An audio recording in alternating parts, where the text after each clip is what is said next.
E aí, pessoal? Bom dia, boa tarde, boa noite, dependendo do horário que você está vendo aí esse episódio do nosso podcast. Sejam muito bem-vindos e hoje a gente vai bater um papo aí com duas feras sobre o assunto de produto. 3 feras, né? Não, duas, né? Eu sou só acompanhar aqui e aprender. 3 feras. O Ítalo e o Thiago. Hoje vai ser um papo aí para falar um pouco de toda essa quantidade de siglas que tem aí nesse mundo de inovação, né? MVP, NSM, as próprias siglas de função das pessoas, enfim. Mas vamos falar um pouquinho também, vamos falar bastante, na verdade, sobre MVP, né?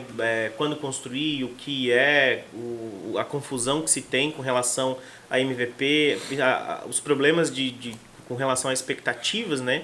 Que se cria em cima de MVPs. Então, tenho certeza que vai ser aí um podcast com uma geração de bastante conhecimento, bastante conteúdo legal. Já aproveitem aí, nos sigam nas redes sociais, curtam, compartilhem aí com os amigos e com aquele diretor, gerente de TI, de inovação, que você sabe que está com um desafio aí na construção dos seus produtos e que de alguma forma o conteúdo que a gente trazer aqui pode ajudar um pouco a vida dele, né? Então... E agora temos uma novidade, cara. No 10º episódio, 11º, acho que é o 10º episódio, o podcast tem nome agora. Isso eu não sabia, hein? Isso eu não sabia. Teu nome ajuda. Teu nome ajuda. O nome é a primeira coisa que a gente tem que criar e demorou 10 episódios pra gente pensar em um. E foi algo bem sugestivo, cara. Vocês adivinham? Evoncast. Aí, simples, keep simple. Assumimos logo, vamos simple. colocar lá dentro do YouTube da Evon. Então, se você tá assistindo aí no YouTube, então já senta o dedo aí no like aí, curte esse vídeo aí, compartilha pra galera, que tem bastante conteúdo de valor aqui. E vamos lá, né? E se vocês conhecem alguém fera em produto, inovação, tecnologia, nova economia, marca a pessoa aqui ou manda pra gente a indicação que a gente vai tentar trazer ela aqui. Coloca no comentário aí, ó, fulano de tal, eu acho que poderia participar do podcast de vocês aí, que a gente entra em contato. Vai, né? Vai que a pessoa venha, né? Tomara que ela venha. E aí, estamos com o Thiago, que já tem rapidez e agilidade no nome, né? Esse é ligeiro. Thiago Ligeiro. O Thiago Ligeiro é o nosso head de projetos. Head de projetos aqui. Mas que fala muito mais de produto do que de projeto. Já estamos revendo isso. Na verdade, hoje existe uma confusão muito grande associada a isso, né? É uma discussão bem grande, né? O que é projeto, o que é produto, como que isso se integra, né? Quando a gente fala em iniciativas, e aí entra aquelas famosas sopas de letrinhas que muitas vezes nem eu mesmo sei explicar, né? A gente sempre tem essa discussão, o que é projeto, o que é MVP, o que é produto, né? Até próprios cargos mesmo, né? A gente entra em...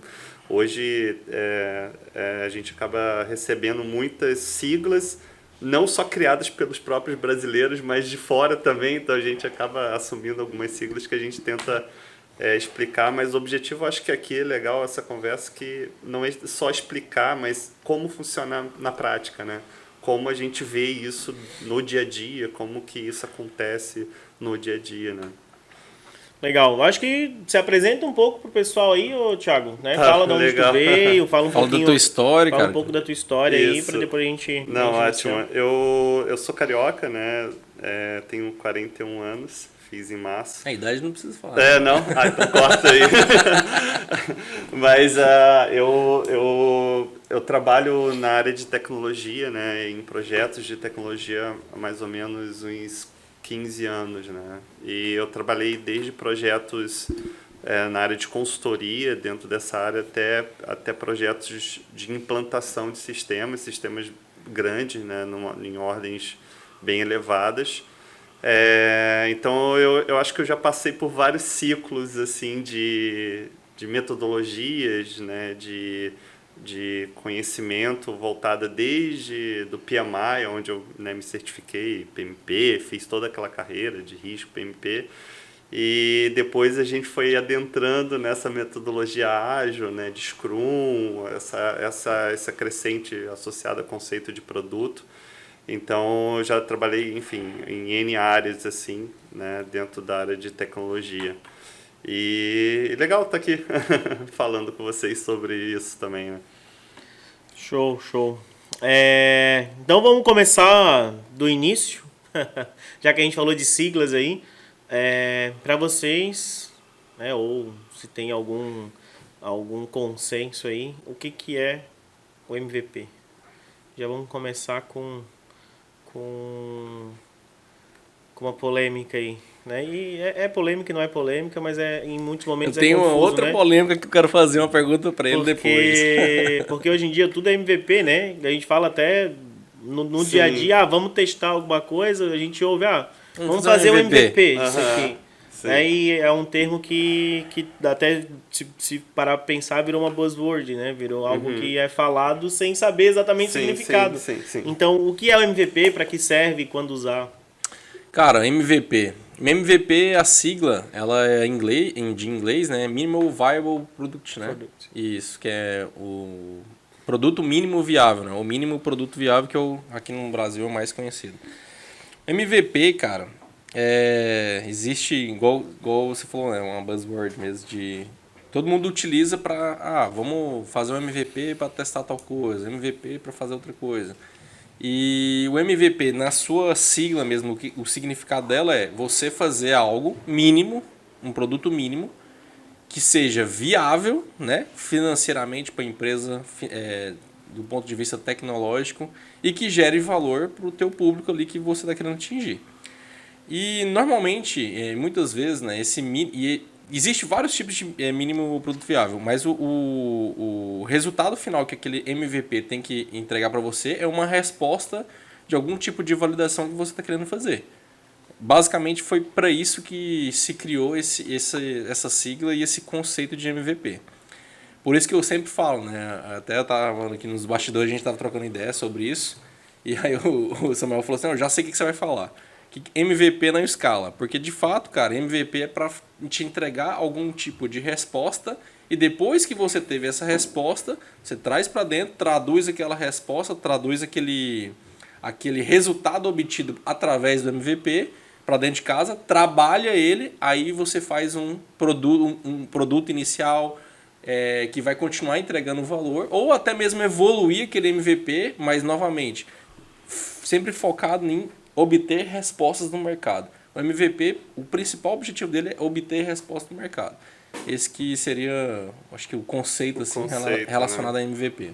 É um assunto realmente bem interessante, mas quem me conhece, trabalha comigo, sabe o quanto eu tento buscar trazer conceitos para a realidade e a gente aplicar isso na prática, né? E aí eu acho que eu volto até uma pergunta para quem está assistindo aqui o canal, né? Vocês que trabalham nas empresas, né? Cada um trabalha eu acho que com certeza em vários tipos de empresas, em nichos diferentes. Então vamos supor, vocês agora vão entrar dentro de uma sala, tá? Dessa sala vão ter seus respectivos diretores, né? Os donos da empresa. Eles não são pessoas, às vezes são pessoas antigas ou não, independente, mas você vai falar assim, cara, eu preciso de R$1 milhão, R$500 mil que seja de vocês, para fazer um produto, tá? A gente vai contratar desenvolvedores, vai contratar pessoas, a gente vai desenvolver isso por algum tempo, porque é caro, né? Hoje desenvolver não é uma coisa muito barata. E depois de 3 meses a gente testa uma ideia e a gente pega esses R$500 mil, joga no lixo e a gente começa tudo do zero, tá? Muitas pessoas elas vão aí acho que as pessoas têm que refletir, né, qual o contexto. Cara, muitas pessoas vão entender empresas grandes, né, empresas maduras que têm principalmente recursos, tem uma alavancagem muito grande de recursos, elas compreendem isso de uma melhor forma. Outras situações não é tão compreensível assim. E aí a gente precisa ajustar o conceito às possíveis realidades, ou às mais diversas realidades. Então aí a gente volta para o conceito de MVP de novo, né? Cara, quais são as realidades conceituais que a gente pode aplicar isso, né? Como que a gente pode adequar isso a quais realidades? E aí a gente entra, cara, se a empresa não tiver tanto recurso, ela consegue fazer um MVP? Não consegue porque tem que gastar e depois jogar o dinheiro fora. Porque o MVP, o conceito ele não muda. O conceito ele é perene, né? Ele fica de acordo com o tempo. O que acaba mudando é a gente entendendo de maneira errada o conceito. Sim. E aí tentando aplicar na realidade, é exatamente o caso que você acabou de falar. E o que eu sempre falo é que até o Samuel trouxe aqui uma palavra, uma frase que eu curti, né? MVP, que é diferente do primeira parte do produto. E quando você está numa empresa grande, o que eu fazia, né? O que eu faria nesse caso. Se eu estou numa empresa grande, eu recebo um orçamento X. A primeira coisa que eu vou perguntar é, cara, eu posso jogar fora depois isso aqui ou não? Até, só um parêntese, 500 mil para fazer um MVP é muito grande. É muita grana. Tem startup aí que faz MVP com 10 mil reais. Então, sim, você vê ou que de é graça, realmente né? ou de graça. A gente vai falar um pouquinho sobre os tipos de MVP. Sim. Então a primeira coisa que eu pergunto é, será que esse MVP, né, vou colocar entre aspas, eu posso jogar ele fora?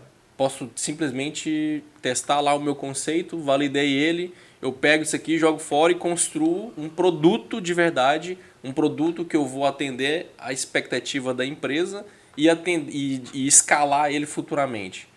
Se a resposta for não, cara, eu não vou construir um MVP. Eu não vou construir um MVP, aí eu já vou para a primeira parte do produto. Eu acho que o que traz um risco, né? Porque se tu vai direto para a primeira parte do produto, tu não construiu MVP, tu não validou as tuas hipóteses, tu pode construir um produto que não resolva o problema de ninguém. Exatamente. Mas eu acho que o ponto que o Thiago trouxe é bem interessante, porque a gente está falando também aqui o MVP como um ponto único, né? É um MVP, então eu vou construir o MVP e depois eu decido se eu sigo ou não, e aí esse MVP pode custar 500 mil reais. Mas, na verdade, ele pode não ser um ponto único, né? No sentido de, se a gente trazer a discussão dos 3 horizontes de inovação, e daí essa reflexão que eu quero trazer. O quanto que a empresa está disposta a investir na validação de algo. Nem vou trazer só o MVP, mas é na validação de algo, seja um modelo de negócio, seja um produto. Depende, né? Porque é uma empresa bem estabelecida. Vamos lá, botar uma empresa que está com 60 anos no mercado, ela sabe que se ela não inovar no modelo de negócio, não trazer mais valor para o serviço dela, ela pode, com o tempo, e tende a se tornar irrelevante. Então, trazendo o próprio conceito dos horizontes de inovação, provavelmente numa inovação no horizonte 1, onde eu trato muito mais uma inovação incremental, a empresa não vai estar disposta a desembolsar 500 mil reais para validar algo. A hora que chega no horizonte 2, que eu já começo a incrementar um pouco mais, talvez 500 mil reais ainda seja muito. Já faça sentido, né? Mas não, eu acho que talvez ali no horizonte 2, 500 mil reais ainda é muito. Mas quando a gente fala de horizonte 3, que é para uma validação para causar uma disrupção total no modelo de negócio, uma empresa que fatura 4, 5 bi por ano, 500 mil reais para validar algo, que pode ser descoberto ali, que vai causar uma disrupção no modelo de negócio e que vai permitir com que aquela empresa fique mais 60 anos no mercado, aí 500 mil é barato. Né? Só que acontece que esse 500 mil não vai ser gasto com um MVP. Ele vai ser gasto num processo de validação. Então, eu tenho um time lá, e daí a gente traz a ideia do time de inovação, integrado com... Vamos trazer aqui o time de inovação ideal, né? Que ele permeia toda a empresa, não é aquele time de inovação isolado. A gente vai ter pessoas puxando essa frente com o desafio, sim, de olhar para o futuro, olhar para o que a empresa tem e validar coisas que gerem essa disrupção no modelo de negócio. E isso talvez seja executado por um ano inteiro. Então, para eu manter essa equipe o ano inteiro fazendo teste, e, sei lá, 90% dos testes vão dar errado, mas os 10% que deram certo, talvez surja essa disrupção no modelo de negócio que vai fazer com que a empresa realmente se mantenha no mercado. Então, nesse contexto, gastar 500 mil reais com MVP faz sentido, com MVPs, mas não né? com MVPs, né? Não com um MVP, mas sim vamos trazer que é não no MVP, mas sim no objetivo do MVP. Mas que você é validar. concorda comigo que... Então, é exatamente isso. Você concorda comigo que mesmo no processo de inovação da empresa que fatura 4 bi, esse foi o exemplo que você trouxe, mesmo esse exemplo, o conceito do MVP ele não muda. Porque o MVP ele é para te trazer alguma resposta, mesmo que você vai executar N MVPs. Entendeu? Isso. Não, tudo bem. O conceito eu concordo Isso. que não muda. Mas se a gente trazer um 500 mil reais para a ideia de um MVP, aí ela parece até, cara, isso realmente não faz sentido, faz e não vai sentido. fazer. Mas o 500 mil reais num processo de validação, onde além dos Onde MVPs o objetivo vão fazer outras é- coisas também, porque o MVP é uma das formas que a gente tem de validar. Eu vou, nesse ano, construir 10, 15, 20 MVPs para ir validando as minhas hipóteses, e no final desse um ano, aí sim eu parto para a construção inicial do meu produto. Mas eu falo que o principal problema não é nem questão dos 500 mil, não é nem questão disso. O principal problema que eu já me deparei em empresa grande desse jeito é que na construção eles tinham o viés lá, eles tinham a ideia de construir MVP, mas eles tinham a versão a MVP no seu conceito, mas falavam de MVP, né? O grande problema não, a grande questão que eles mais levantavam não era nem a construção do MVP, mas o vincular uma marca tradicional, já bem consolidada no mercado, a um produto que ele não está pronto, né? Que o produto é um produto que ele vai ser lançado para fazer um teste e coletar uma resposta e 90% das vezes, 90% das vezes ele vai ser jogado fora. E isso vinculado à marca. Esse era a principal questão, né? Que as empresas tradicionais mais batem, assim. Eu vejo que são várias questões, cada um tem que realmente entender uma realidade. Vamos pegar a maior parte das empresas, né? E aí você entra já em processo de orçamentação mesmo, né? De estrutura orçamentária das empresas. Ainda não, enquanto tem uma área de inovação, muitas das vezes pensando, né, em produto, ou tentando validar ideias, ou aprender com aquilo, muitas das vezes a estrutura orçamentária da empresa nem comporta isso. Foi criada, a gente está no estágio, poxa, essa área aqui está sendo criada, essa estruturação está sendo criada. Mas no orçamento, muitas das vezes você vai ter orçamento de CAPEX para construir algo que vai agregar valor na empresa. Então, isso já gera uma incompatibilidade com uma realidade de um grupo de uma área com uma incompatibilidade de outro grupo, de outra área dentro da empresa. Então, dificilmente, aí você pega as realidades hoje, né, quando você conversa com as empresas, tipo assim, não tem essa estrutura orçamentária. Não, cara, você vai pegar esse investimento de inovação. O que é investimento de inovação? Pega uma área, coloca inovação ou atrela produto a isso, de repente, e essa área vai pensar em coisas novas para ser criadas, mas nem sempre a estrutura está pensando assim, vai ser pensado em coisas novas para ser criadas, destruídas, reconstruídas. Não existe essa conexão, né? Então, eu vejo que a gente precisa realmente trazer isso para uma realidade e entender. Numa situação em que a gente já precisa pensar algo que não vai ser destruído ou não vai ser jogado fora. E que essa é a única linha de argumento viável para ser avançada dentro da minha empresa. A minha empresa, ela não... né, falando da Avalon, mas eu estou trabalhando supostamente em outra empresa, e aí a gente fala, cara, eu não vou conseguir passar essa barreira, né, de argumentação. Por quê? Porque eu já conheço a empresa, eu sei que a gente não... Vou pegar 30 mil reais, vou pedir 30 mil reais, eles não vão aprovar. Para essa situação, o que a gente precisa fazer? Porque essa, eu acho que é a situação mais comum no mercado. Tá? E aí, o Ítalo estava falando agora há pouco sobre validar ideias, e ele estava usando o Google Sheets, né, que é uma ferramenta que é comum, mas nem todo mundo conhece o potencial dela. Mas ele encontrou um produto, está trabalhando num produto que possivelmente dá para validar com esse nível de complexidade, que é uma complexidade mínima em relação comparada a sistema, né? É um software. Inclusive, ó, essa pergunta sua foi excelente, porque é exatamente onde hoje a Evon atua, né? Na construção de MVPs, né? Isso. Porque a gente sabe, né, conhece essa realidade das empresas que a gente atua, e hoje nós não é que a gente não constrói MVP, a gente acaba construindo MVP no seu conceito de validar, mas a gente reduz a chance de jogar esse MVP Sim. fora Sim. por conta do processo de discovery, processo de entrada, né, para conhecer quais os problemas que existem na empresa, qual o problema que é o mais latente ali e quais possíveis soluções, né, para se resolver. Então, para mitigar esse possível jogar fora aí, que realmente Nem sempre nem viável. sempre é viável, a gente tem esse processo de discovery aí, mas entra no nosso site lá que tem mais detalhado.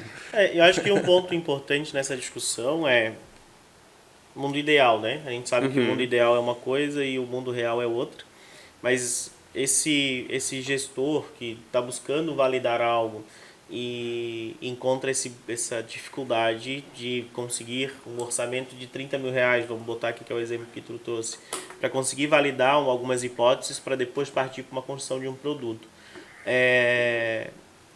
Ele, naturalmente, pela expectativa dele, ele já tem um conhecimento um pouco mais avançado de conceito de MVP, de produto, do benefício que isso traz, só porque ele encontra internamente uma dificuldade de processo, natural, de cultura, né? Porque normalmente empresas tradicionais têm isso mesmo, é normal e é um trabalho contínuo, é um trabalho de longo prazo para ir alterando essa cultura.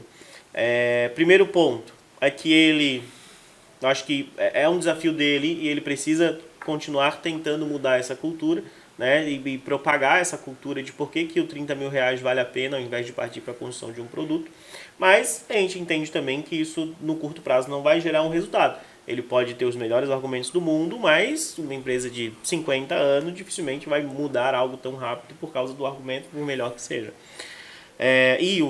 Nesse caso, um dos melhores argumentos que eu enxergo a gente pode gastar 30 mil reais agora, fazer uma série de MVPs, uma série de validações, se nos aproximarmos do cliente final, do usuário final, realmente conhecer o ambiente onde a gente está se inserindo, aprender e daí depois partir para a construção de um produto que vai nos custar 2 milhões de reais no decorrer de 2 anos, ou a gente pode sim ir para a construção de um produto e tomar o máximo possível de cuidado, né, com todo o processo de discovery, com todas as ferramentas que nós temos para reconhecer realmente qual é o principal problema a ser resolvido, mas mesmo assim correr um pouco mais de risco de estar construindo um produto muito bom que não necessariamente resolve uma dor real do usuário final.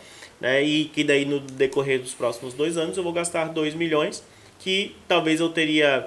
investir, os 2 milhões eu vou gastar de qualquer jeito, porque eu vou construir. A diferença se eu gastar os 30 mil reais antes dos 2 milhões, os 2 milhões vão gerar muito mais valor para o mercado e para a minha empresa. Né? Então essa é uma linha de raciocínio que às vezes ela não é tão clara, tão natural, mas que é uma linha de raciocínio que cada vez mais precisa ser pregado. Isso faz parte da nossa missão aqui de aumentar a nossa bolha, né? Porque essa bolha que pensa dessa forma não é o comum, mas em empresas tradicionais isso até vem mudando, a gente vem vendo cases de... Deixa eu te fazer uma pergunta aqui, vamos lá. A gente tem 2 situações aqui, né? E é legal a gente fazer essas divisões porque a gente situa a pessoa dentro de um contexto. Existe a situação em que a gente tem um empreendedor, de repente uma pessoa que trabalha já como CLT ou trabalha numa empresa e quer migrar para ser um empreendedor, ele tá buscando recursos para fazer algo novo, algo que não existe. E ele está buscando esse investimento. Existe outras situações que é uma empresa tradicional, uma empresa grande ou média que seja, mas ela já faz isso por décadas, enfim. E ela por si só, ela já conhece muito bem o que ela precisa fazer. Ela não fez MVP, mas ela trabalha com isso desde quando ela acorda até quando ela vai dormir, todos os dias da semana, todos os dias da vida dela. E aí, nesse caso, obviamente, sempre é bom você testar, Mas será que não é válido essa questão de você já ir para um produto, porque você já conhece aquilo, eu sei que muitas coisas você vai aprender, você já ir para um produto já mais sustentável e testar mesmo assim, já indo para uma estrutura melhor e tal. Então, são essas questões também, sabe? Eu acho que depende Depende. muito. Depende. Porque, por exemplo, se a empresa trabalha há 30 anos com um serviço e é um serviço analógico e ela quer digitalizar esse serviço, né? Então ela vai resolver a mesma dor para o mesmo usuário, para o mesmo...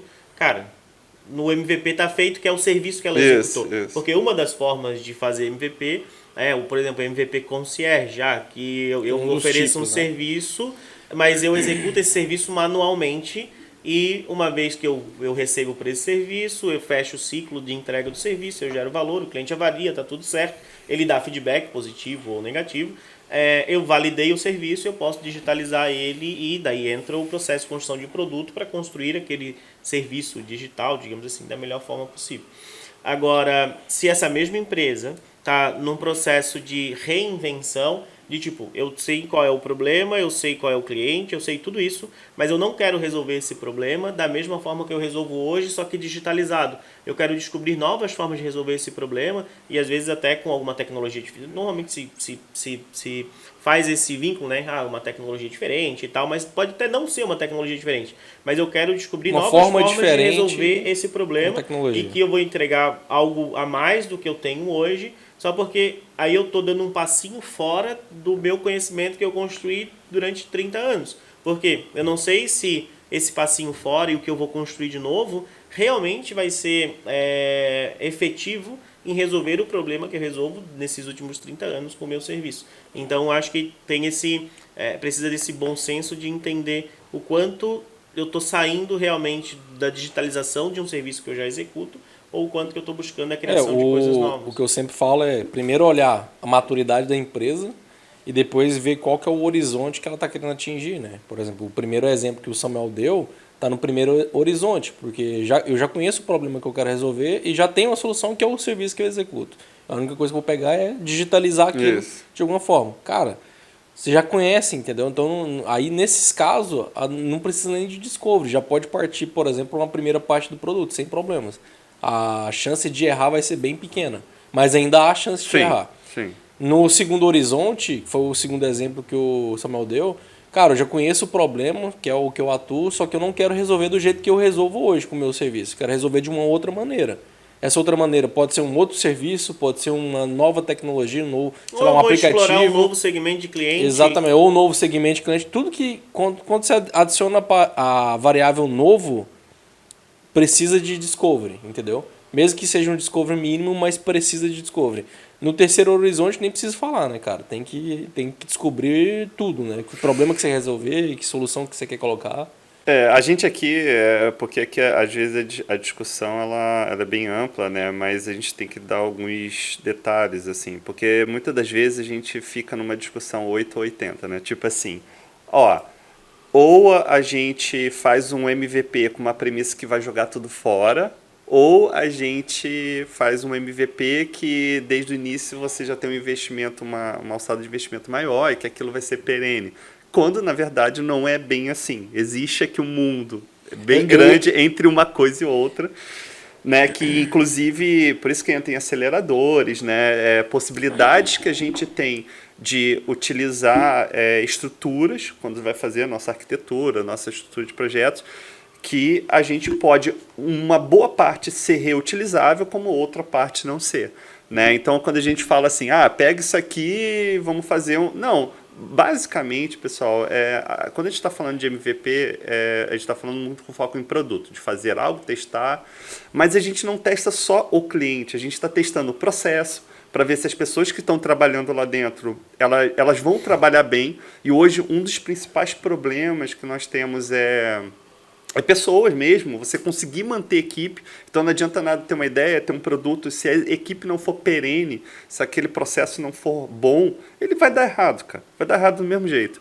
E quando a gente fala em MVP é exatamente isso, a gente está testando o produto, sim, né, junto com o cliente, mas a gente está testando a arquitetura, está testando o processo de desenvolvimento com as pessoas certas nos locais certos. Então, é uma série de coisas. O processo é ágil, como que é? Vai ser Gira, não vai ser Trello? Qual vai ser a metodologia que você vai utilizar? Quais são as ferramentas? Então, são uma série de testes que você utiliza hoje para ter sucesso no final. Né? Algumas coisas vão ser reutilizadas, outras coisas vão ser deixadas. E tem outras coisas também, que é engraçado, né? Coisas que o Samuel, às vezes, é bem comum a gente fazer isso, né? A gente usava no início da Avalon, a gente deixou de usar no momento lá atrás, 1 ano atrás, aí hoje, cara, a gente não usou aquilo lá, deu errado lá atrás, mas vamos voltar com isso aqui agora. Né? Porque, poxa, pro cenário que a gente utilizou, deu errado. Mas no cenário, 1 ano depois, pode dar certo também. Então, eu acho que... a maturidade muda também. Exatamente. Então, os testes não são só de produto, né? Mas é do processo todo para o sucesso. Né? Essa questão de o teste não ser só do produto, ela é importantíssima, porque o MVP ele pode validar, né? Aí dependendo no decorrer do processo de validação, ele vai validar preço, ele vai validar canal, ele vai validar o valor que vai ser entregue, ele vai validar a viabilidade técnica, ele pode validar realmente várias coisas. E por isso que normalmente um MVP só ele não consegue validar tudo isso. E aí a gente traz a ideia o conceito das hipóteses, né? Então, independente se tu é um empreendedor solo que tá saindo de alguma empresa para empreender, ou se tu é uma empresa estabelecida, que tu tem algumas pessoas, eu nem vou falar em time de inovação, mas algumas pessoas trabalhando e colocando energia em prol de descobrir outras coisas, ou mudar o modelo de negócio, ou digitalizar, enfim. Parte do princípio que tudo que tu tá fazendo e que tu tá definindo são hipóteses, né? E daí o MVP é justamente para te conseguindo validar essas hipóteses. No caso de uma empresa onde eu já executo um serviço há 30 anos e eu quero digitalizar ele, muitas dessas hipóteses já foram validadas nesses últimos 30 anos. Então, por isso que esse é um cenário muito mais seguro, confortável de se construir. Mas quando a gente pensa em dar um passo fora da nossa zona de conforto, digamos assim, tudo dali para frente precisa ser considerado hipótese. Porque se a gente assumir que é uma verdade, essa verdade pode nos trair depois de algum tempo se ela não se confirmar. E a gente pode ter investido lá 200, 300 mil no desenvolvimento de um produto baseado em uma hipótese que não é verdadeira. E daí aqui fica muito claro o objetivo do MVP. A gente fala hipótese não validada. A gente, com muito pouco dinheiro, com muito pouco recurso, ou que está até com zero, descartar uma hipótese, né? E aqui eu trago um outro conceito também, que eu sempre falo isso, que é a questão da escassez, né? Porque a escassez, ela aguça a criatividade. Uhum. Porque se eu chegar pro Thiago agora, Thiago, tu tem 500 mil aqui para validar esse problema. Beleza, talvez ele gaste os 500 mil em 6 meses e valide o problema, e talvez não. Mas eu dizer, Thiago, a gente tem esse problema, a gente precisa descobrir se esse problema realmente existe, mas eu tenho só 10 mil reais aqui. E agora? Uhum. Tu não vai ter time de desenvolvimento, tu não vai ter PM, tu não vai ter nada. Tu vai, sei lá, conseguir contratar alguma plataforma que te dê uma landing page, tu vai usar planilha, tu vai fazer um vídeo para postar numa landing page para ver se tu consegue contato das pessoas, se aquilo ali realmente causa essa sensação de que tu vai... Mas isso daí depende muito mais das pessoas envolvidas nessa validação do que do dinheiro propriamente dito, né? Porque se o cara tem a mentalidade de escassez, independente se ele tem 10 mil ou 500 mil, ele vai fazer o mínimo, como é que fala? O máximo possível com o mínimo de gasto possível. Sim, entendeu? Tudo bem. Mesmo que ele tenha um recurso, ele vai usar o conceito do MVP do jeito certo, né? Mas aqui, se a gente obrigar ele a usar o conceito do MVP do jeito certo, tipo, tu tem R$0 para validar isso, te vira. Né? Então vai aguçar essa criatividade e tu vai conseguir descartar as hipóteses sem fazer um grande investimento. E daí, uma vez descartadas as hipóteses, tu consegue começar a fazer investimentos cada vez maiores e mais seguros em prol daquilo que tu... Existe, aqui a gente está falando de viabilidade sempre, né? Como fazer algo, como a gente argumentar isso internamente dentro das nossas empresas, como a gente obter recursos, quais estratégias a gente utiliza, né? E aí você falou uma palavra que o Ítalo, eu sei que ele é bem especialista nisso, que é a questão da hipótese, né? Como validar a hipótese?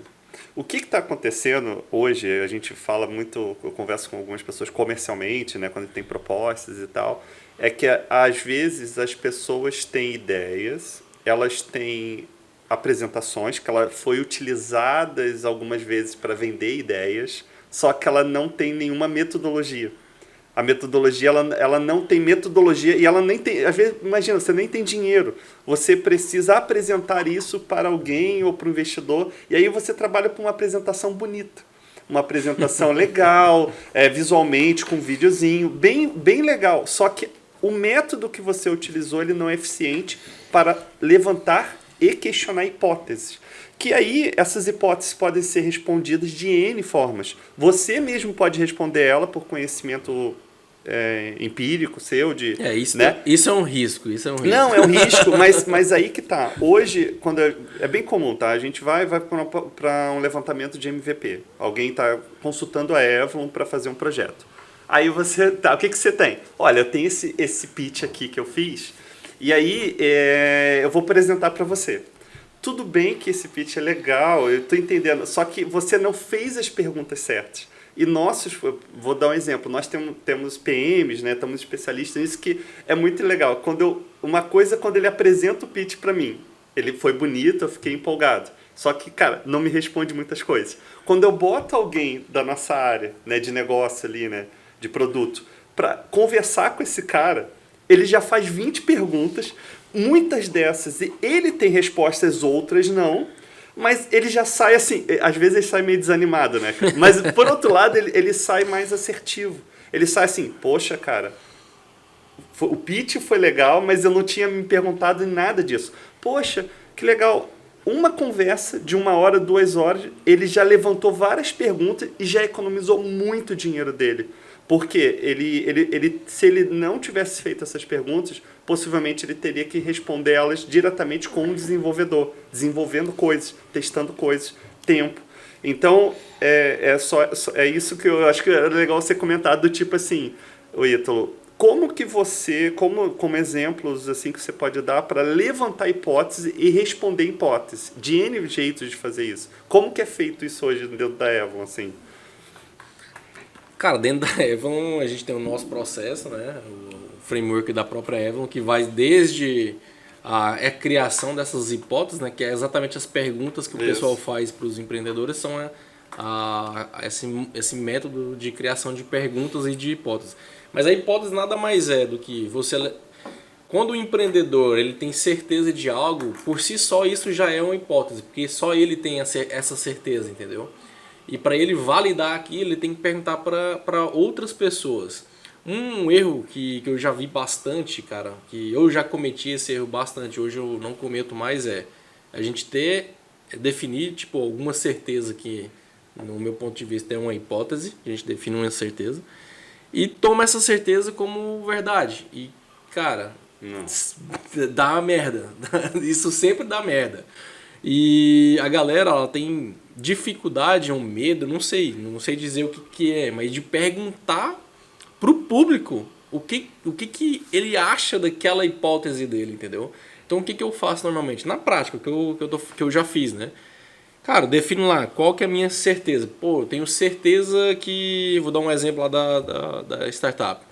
Eu tenho certeza que as pessoas têm dificuldade em desenvolver uma ferramenta porque desenvolvedor é caro. Eu tenho essa certeza. Aí eu vou para o mercado. Cara, como é que eu vou perguntar isso para o mercado? Aí eu vou definir a minha validação de hipótese. Como é que eu vou validar isso? Aí nesse exemplo aqui que eu dei, o que eu fiz? Eu desenvolvi uma pesquisa com algumas perguntas, inclusive do nosso framework lá, e disparei para um público que eu tenho que é um público hipotético. Tipo, cara, eu acho que quem vai comprar essa minha solução vai ser pessoas de tal idade que está em tal cargo. Então eu vou perguntar para elas o que elas acham. E disparei essa pesquisa disparei lá.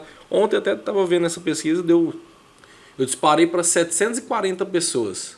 740 empresas diferentes, né? Que aí o meu modelo de negócio, que também é uma hipótese, é um modelo B2B, para mim, aí dentro da minha realidade, né?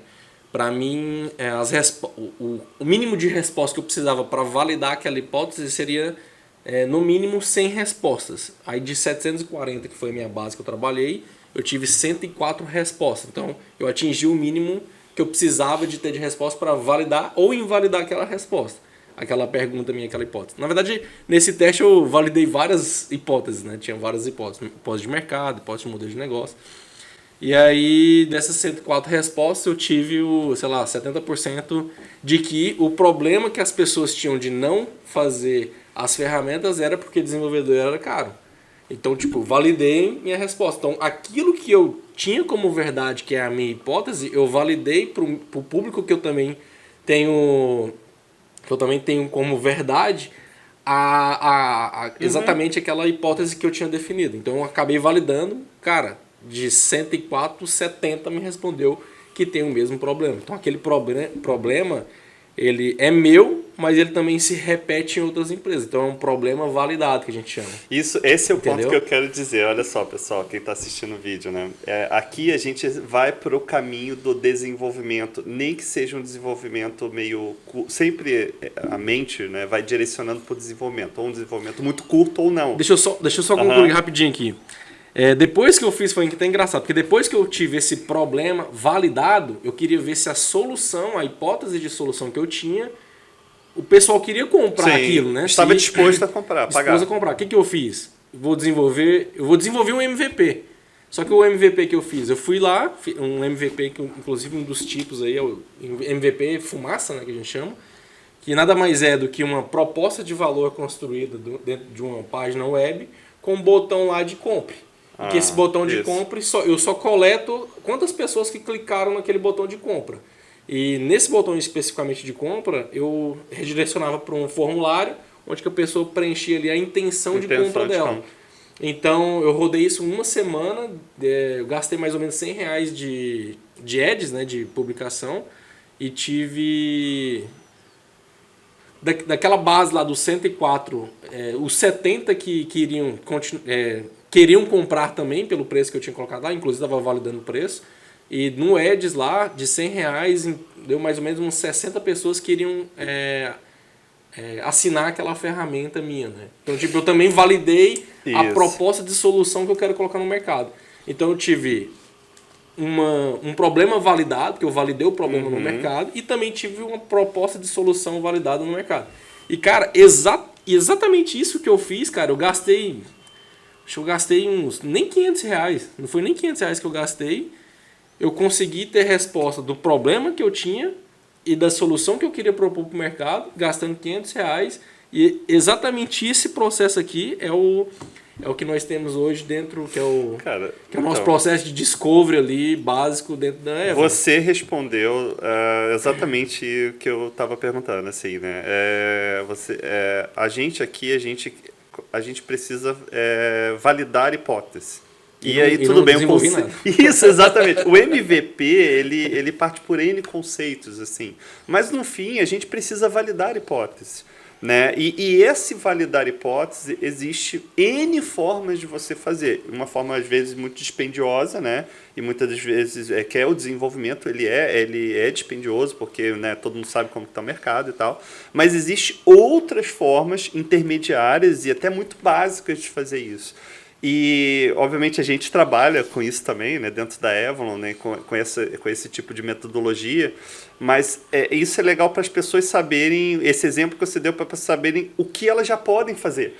E aí, isso vai ficar muito mais fácil para ele bater na porta de um diretor de dentro da empresa. Então, ele pode, de repente, é difícil ele conseguir um orçamento de R$30 mil, de 10 mil, mas de 500. Cara, mas se ele chegar lá e falar, cara, eu quero fazer isso aqui, ó, essa sequência aqui, ó. Isso. Entendeu? Exatamente. Não sei fazer, tem empresa que sabe fazer. Exatamente. A empresa é a Evon. É isso. Mas vocês entenderam onde a gente quer chegar, né? Então é legal a gente abrir sempre esse leque com as pessoas de da onde elas podem ir, como enquadrar o contexto dela dentro do resultado. Cara, eu quero gerar um resultado. Eu vou fazer isso? Cara, eu não sei, eu nunca fiz. O Ítalo sabe, ele fez. Ele já é especialista nisso, ele já sabe fazer. Então, ele fazer muito mais economia de dinheiro do que eu fazer. E do que o Samuel fazer. Então, a gente tem especialidades, e outras empresas, enfim, tem também, mas que consegue economizar dinheiro. A gente está falando de economia de dinheiro, não é de investimento para jogar o investimento fora, tão somente, né? E um ponto que eu queria trazer aqui, o Thiago comentou das apresentações, né? Isso, PPTs dos pitch. bonitos, pitches e tal. Eu já fiz muito pitch na minha vida também, e eu particularmente gosto de fazer pitch, mas existe essa distância entre o pitch e a realidade, né? E quanto menos validado, maior a distância. Isso é fato. Exatamente. E a gente pode fazer um paralelo aqui, né, trazendo a visão normalmente do empreendedor, né, que está fazendo pitch, que quer investimento, por exemplo. Então ele se prepara para fazer o pitch para um investidor, seja um fundo anjo, ele quer vender, investidores anjo, fundo de venture capital e tal. Uma relação interessante é o quanto de energia ele gastou fazendo PPT e quanto de energia ele gastou tentando validar o problema e a solução. Se ele gastar mais tempo tentando validar o problema e a solução, ele não precisa de um PPT tão bonito. Porque as evidências, ao invés de ele falar o que ele acredita, as evidências vão mostrar que o que ele acredita é ou não verdade. E até porque as evidências, e esse é um ponto, né? Tu não pode também pensar em partir para um processo de validação considerando que as tuas hipóteses todas vão ser validadas. A história que o Ítalo contou aqui foi a história de sucesso, né? Mas eu tenho nessa mesma história eu tenho um caso de insucesso, sim, de hipótese você que vai não ter deu mais boa. insucesso. Então, a partir do momento que tu começar a ter esse resultado de insucesso, tu saber que naquele momento é o momento de tu mudar a direção, mudar algo no teu modelo de negócio, para aí sim ir para um.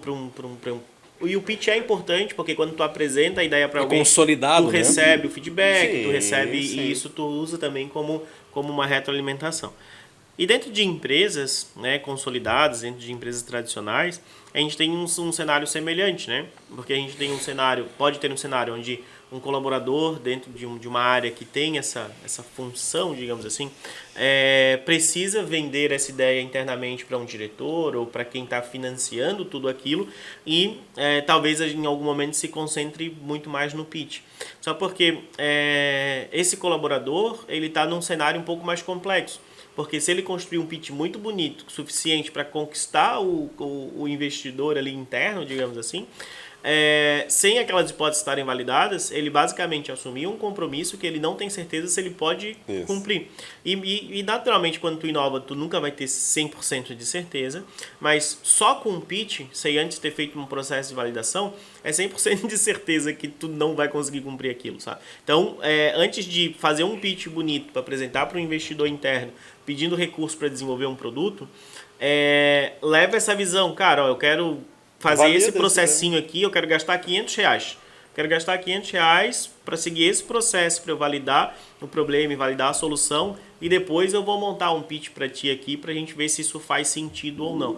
Então, mesmo que tu esteja apaixonado por tudo aquilo que tu está falando, tente, e daí esse entre aspas, um clichê aí do mercado de startup, mas que é uma verdade, se apaixone pelo problema, né?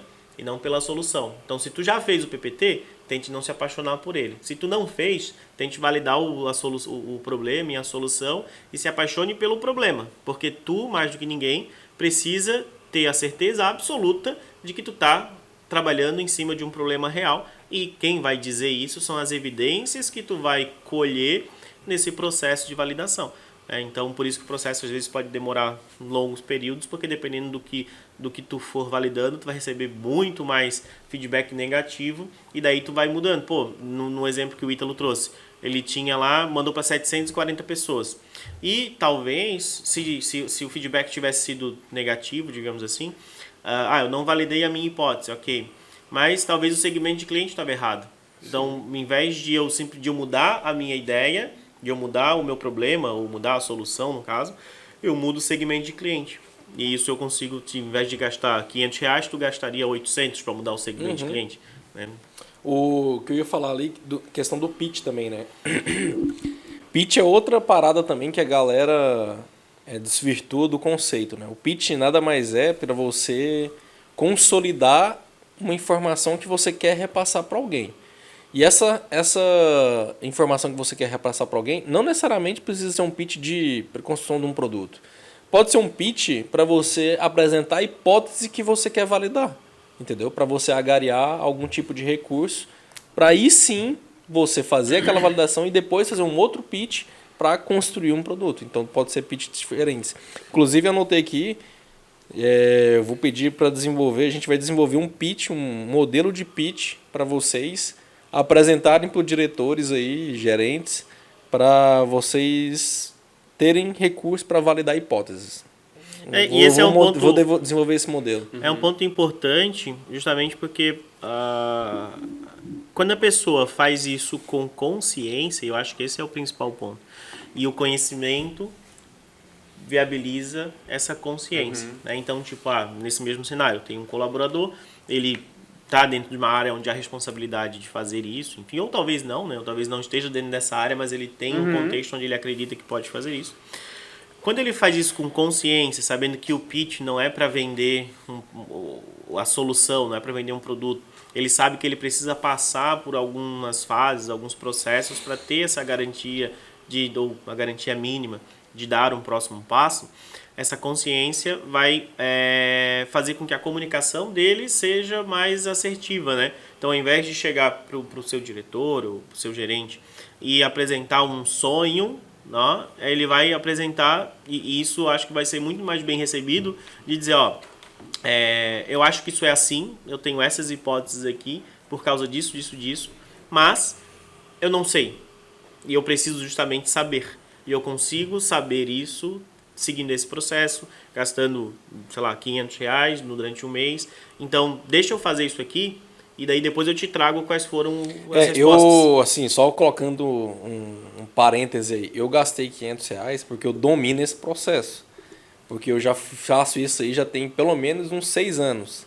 E já, o Samuel sabe, várias startups. Inclusive, na época que a gente estava rodando, né, um dos modelos nossos de negócio lá da Evon, cara, por várias vezes eu escutei os próprios empreendedores falando, cara, só essa conversa que a gente teve aqui, que era aquela nossa conversa inicial ali no comercial, só essa conversa aqui, cara, já me gerou muito valor. Porque eu já consigo saber outros passos e outros horizontes, exatamente, sem necessariamente eu fazer algum tipo de desenvolvimento. Cara, o que eu dava de ideias de MVP sem precisar de codificar, usando no code, ou usando landing page, ou até mesmo o concierge, né? Cara, não tá no gibi assim, foi bastante... E dentro das empresas tem mais aí extrapolando isso, né? Trazendo a linha de raciocínio ali, empreendedor, investidor, colaborador e o investidor interno, que é o diretor, por exemplo. Existe a questão do diretor com possíveis parceiros para construir ou para auxiliar a empresa a fazer aquilo. Realmente, tipo, R$500 tu fez... Cara, exatamente. Né? Mas quando eu comecei, por exemplo, teve uma startup que eu até tive um sucesso, que eu fiz um exit nela. Eu cheguei a gastar 90 mil num MVP, porque eu não tinha conhecimento, era a primeira vez que eu estava fazendo aquilo.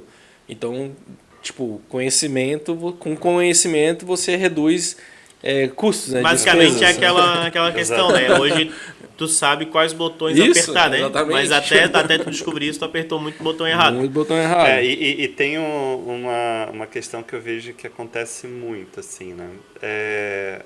Igual o Ítalo falou de modelo, mas a gente tem que ter esse cuidado, né, em relação a modelos. Por quê? pensa você de novo. Se coloca no lugar da pessoa que vai bater na porta e vai falar com o diretor, supondo, ou vai fazer uma apresentação por um grupo de 3, 4, enfim, quantos investidores. O que acontece? Existe o modelo, que é o padrão ali, né, que a gente vai fazer, mas esse modelo, ele deveria, ou você, na prática, se preocupa com quem que você está falando. Isso. Porque não importa nada você ter um jeito de fazer, sendo que a pessoa que vai receber... Eu, por exemplo, eu tinha pessoas que eu conhecia que ele não fazia reunião antes das 9 de jeito nenhum, 9 horas, 10 horas, não hipótese nenhuma. Ele só fazia de noite. E eu só fazia no final da tarde. Pô, é um detalhe? É, cara. Mas isso pode ser a diferença entre sucesso e fracasso. A gente hoje, dentro da Avalon, né, a gente avançou muito sobre estudos e conhecimento comportamental, né? A gente entrou com o processo de DISC e outros conhecimentos que nos ajudam a entender quem nós somos, como lidar com essas pessoas, né?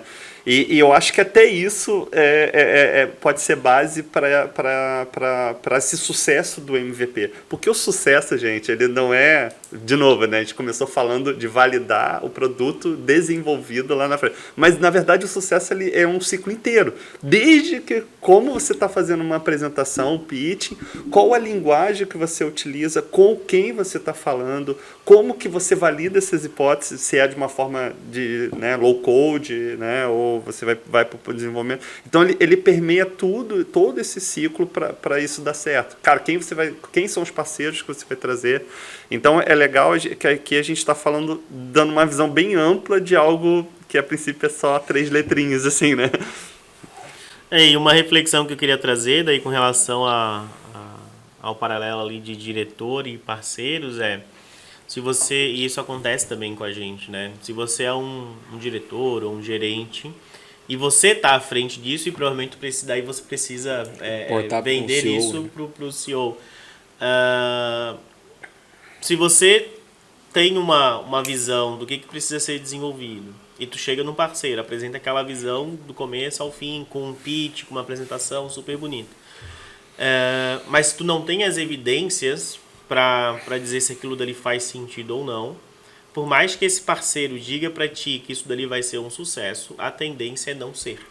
Então, por isso que esse desafio de encontrar o parceiro certo para o desenvolvimento do MVP, seja ele codificado ou não codificado, ou seja, até para tomar a decisão de não se desenvolver, isso precisa ser feito com muita consciência, porque às vezes a gente... Já acontece, né? E às vezes as pessoas agradecem e às vezes as pessoas ficam tristes porque a gente parece o cavaleiro do apocalipse, assim, né?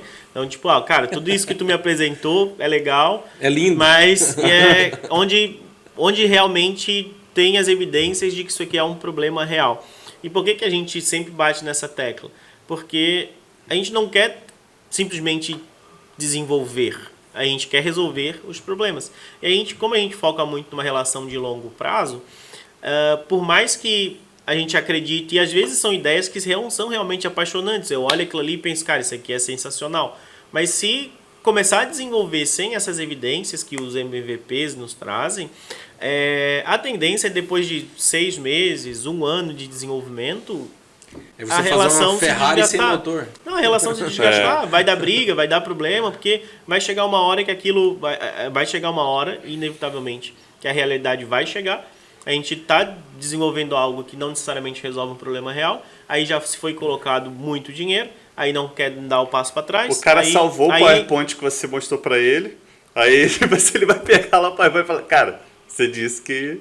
Você falou isso aqui, era cara? Possível. Você falou que era possível. Então, é mais uma reflexão, né? Causar essa reflexão para quem está assistindo a gente, de que em alguns momentos você vai ter pessoas na sua jornada, que pode ser uma empresa, ou pode ser um parceiro, pode ser talvez um consultor, não sei, e que vai te trazer essas notícias ruins no sentido, cara, a maturidade que tu tá, não vale a pena tu começar o desenvolvimento de um produto, porque a tendência de dar problema é muito grande, as incertezas são muito grandes. Então vamos diminuir um pouco essas incertezas para depois, de fato, fazer um investimento um pouco maior. A gente lida com isso, cara, é de arrepiar, na verdade. A gente lida com isso o tempo todo, né? Então, muitas das vezes, as pessoas, elas vêm nos perguntar mas já esperando uma resposta.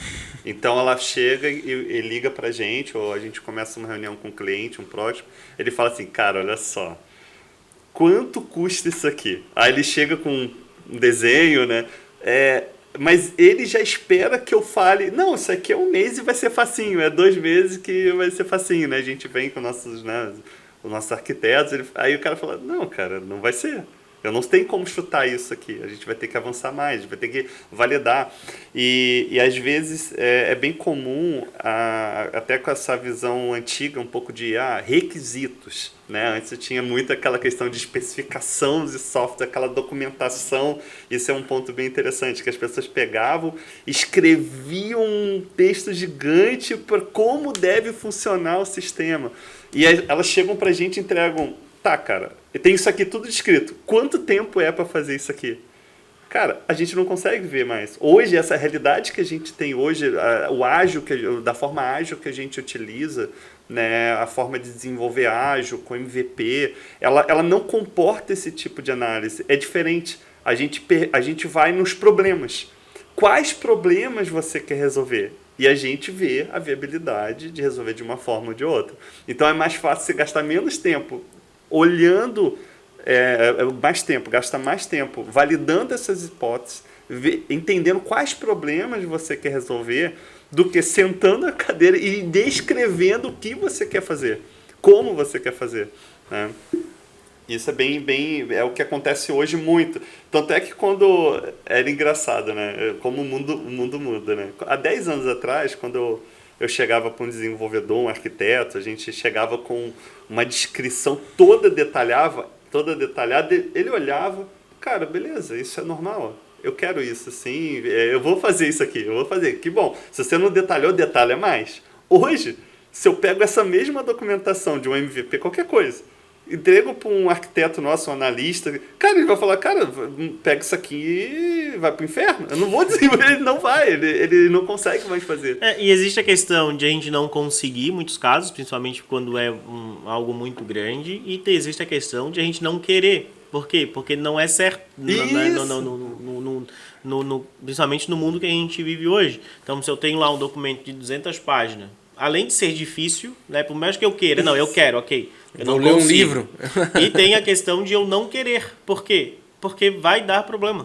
Aquilo né? não foi validado. Então, exatamente. Então, tudo isso se conecta. Então, e considerando também a velocidade como o mundo evolui, e hoje cada vez evoluindo mais rápido, esse documento de 200 páginas, vamos supor que no dia 1 ele está certo. Ele está certo. Tá perfeito. Se desenvolver, vai dar certo. Vamos supor que já é um mundo de Nárnia, né? Mas vamos supor que no primeiro dia ali ele está atualizado, está certo, ele resolve um problema real, beleza. A partir do momento que tu começa a desenvolver só com base naquilo dali e tu não tem esse olhar de continuar a validação, de continuar o discovery, de estar próximo do teu cliente, 1 mês depois aquilo dali pode não fazer mais sentido nenhum. Exatamente. Então, além de tu ter essa preocupação de validar o problema, validar a solução, já partir para um desenvolvimento, não necessariamente desenvolvimento desenvolvimento de código-fonte, né? Mas desenvolvimento do MVP, para conseguir validar, tu precisa ter essa preocupação da continuidade dessa resolução desse problema. Porque o problema pode mudar. A pessoa que tem um problema pode mudar, o cenário pode mudar, o ambiente pode mudar, e nesse sentido, por isso que o ágil traz muito valor, né? É a capacidade de se adaptar. É a capacidade de se adaptar à mudança e o quão rápido tu consegue se adaptar. Né? Então, se tu tá engessado dentro de um processo que tu já sabe o que tu vai construir nesse 1 ano, tu tem uma capacidade de adaptação muito baixa. Exatamente. Agora, se a certeza da mudança, né, que é a única certeza que a gente tem, ela já faz parte do teu processo, seja de desenvolvimento, seja de discovery, ela faz parte da cultura, é certeza que tu vai conseguir se adaptar muito rápido. Porque daí tu tá seguindo com o desenvolvimento, vamos supor, de uma parte do teu produto que já está validada, ok? Então tu tá desenvolvendo para seguir pro mercado. Tu já tá olhando para frente, beleza, depois disso daqui, o que eu vou fazer? Daí vem a questão, né, no próprio Continuous Discovery, também se usa a ideia do MVP. Então o MVP não é só lá no início, Porque tu vai fazer pequenos MVPs para validar. Depois que eu terminar essa feature grande aqui do meu produto, qual é a próxima? Então tu pode construir alguns MVPs para validar. Mas se por uma mudança no cenário, uma mudança de mercado, uma mudança qualquer que seja, aquela próxima função que tu ia desenvolver perde prioridade, não tem problema. Tu pega outra, coloca no lugar e segue o fluxo trabalhando no que vai gerar mais valor. E esse é um ponto que é crucial. Sim. Porque muitas vezes as pessoas querem saber o que a gente consegue entregar em 6 meses. E a gente não consegue dizer o que a gente consegue entregar em 6 meses. Principalmente se for um time novo, se for um negócio novo, mesmo que esteja tudo especificado, a gente não consegue saber o que vai entregar em 6 meses. Mas o que a gente consegue saber? A gente consegue saber que com um processo ágil, com a visão de MVP, com a visão de produto, tudo isso, modelo mental, a gente consegue saber que o que a gente entregar em 6 meses é o que vai gerar mais valor. Isso. Então, no dia 1 do produto, no dia 1 da relação, a gente não sabe o que a gente vai entregar em 6 meses. Mas eu tenho certeza que o que a gente entregar é o que vai gerar mais valor. Porque o processo garante isso. Então, mas essa mudança de chave ela é complexa, principalmente para empresas tradicionais. Por quê? Que precisam de previsibilidade. Né? Eu quero saber qual vai ser o que eu vou ter que investir daqui em 6 meses e qual resultado eu vou ter. E aí elas ficam muito presas nisso, do tipo, o que tu vai me entregar? Isso. Tu vai me entregar a funcionalidade X, Y e Z. E talvez tu encontre uma empresa que entrega a funcionalidade X, Y, Z, só porque essas funcionalidades não vão gerar valor para o teu negócio. Então, isso tu jogou dinheiro fora na prática. Então, se a gente assume que vamos seguir um processo um pouco diferente, eu não sei, no próximo mês a gente consegue saber o que a gente vai entregar, mas no 5º mês, hoje, eu não sei. Mas eu tenho certeza que quando chegar lá, a gente vai estar trabalhando no que é prioridade. Então, esses 6 meses, ao invés de eu estar trabalhando a previsibilidade, somente na previsibilidade e no que está no contrato, eu estou trabalhando com foco no cliente, com a garantia de que eu estou resolvendo um problema real. Mas é um cenário complexo No final das contas, cara, a partir do momento que você tem um conhecimento muito aprofundado do problema que você quer resolver, mais você gera valor para quem quer que seja, mais você gera resultado financeiro, seja gerando mais nota fiscal ou economizando grana.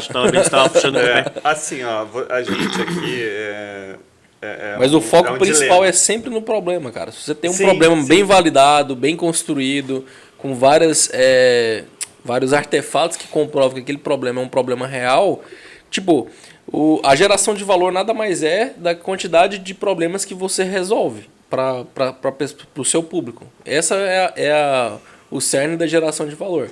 Se você resolve muitos problemas, cara, você está gerando um puta valor. Porque né, você está resolvendo vários problemas. Por isso que eu falo, cara, se tem um problema bem validado, o resto fica fácil. Então, aí a gente entra com o que eu acho, assim, que acho que ficou mais fácil.